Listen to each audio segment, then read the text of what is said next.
Palakkad പുതുനഗരത്ത് SDPI കേന്ദ്രത്തിലെ സ്ഫോടനത്തിൽ പരിക്കേറ്റ് ചികിത്സയിൽ കഴിയുന്ന SDPI പ്രവർത്തകൻ ഷെരീഫിന്റെ മൊഴിയെടുക്കും. തൃശൂർ മെഡിക്കൽ കോളേജിൽ ചികിത്സയിൽ കഴിയുന്ന ഷെരീഫ് അപകടനില തരണം ചെയ്തെന്നാണ് മെഡിക്കൽ റിപ്പോർട്ട്. ഇതിന്റെ അടിസ്ഥാനത്തിലാണ് പോലീസ് തൃശൂരിലെത്തി മൊഴിയെടുക്കുക. കൂടുതൽ വിവരങ്ങളുമായി അരുൺ ആലത്തൂർ ചേരുന്നുണ്ട്. അരുൺ, എപ്പോഴാകും മൊഴിയെടുക്കൽ? മൊഴിയെടുക്കൽ ഉണ്ടാകുമെന്നുള്ളതാണ് പോലീസ് പറയുന്നത്. പാലക്കാട് പുതുനഗരത്തെ SDPI കേന്ദ്രത്തിൽ കഴിഞ്ഞ ഉത്രാട ദിനത്തിലായിരുന്നു സ്ഫോടനമുണ്ടായത്. ആ സ്ഫോടനത്തിൽ പരിക്കേറ്റ് ചികിത്സയിൽ കഴിയുന്ന SDPI പ്രവർത്തകനായ ഷെരീഫിന്റെ മൊഴിയാണ് എടുക്കുന്നത്.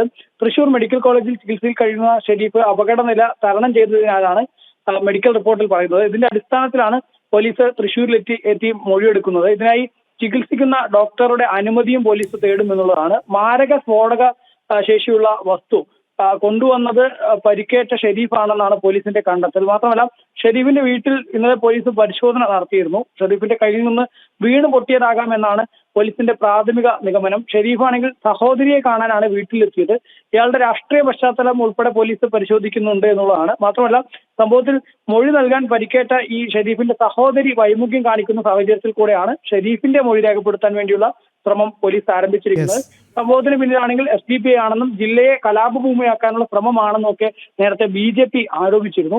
പോലീസിന്റെ അന്വേഷണത്തിൽ ഇത് പന്നിപ്പടക്കമാണെന്ന തരത്തിൽ പറഞ്ഞ് ഇതിനെ നിസ്സാരവൽക്കരിക്കാനുള്ള ശ്രമം നടക്കുന്നു എന്നുള്ള ഒരു ആരോപണവും ശക്തമാണ്. ഇതിനിടയ്ക്കാണ് ഈ SDPI പ്രവർത്തകന്റെ മൊഴിയെടുക്കാൻ വേണ്ടി പോലീസ് ശ്രമം നടത്തുന്നത്. അതേസമയം ഇയാളെ SDPIയിൽ നിന്ന് 2 വർഷം മുമ്പ് പുറത്താക്കി എന്നാണ് SDPI പറയുന്നത്.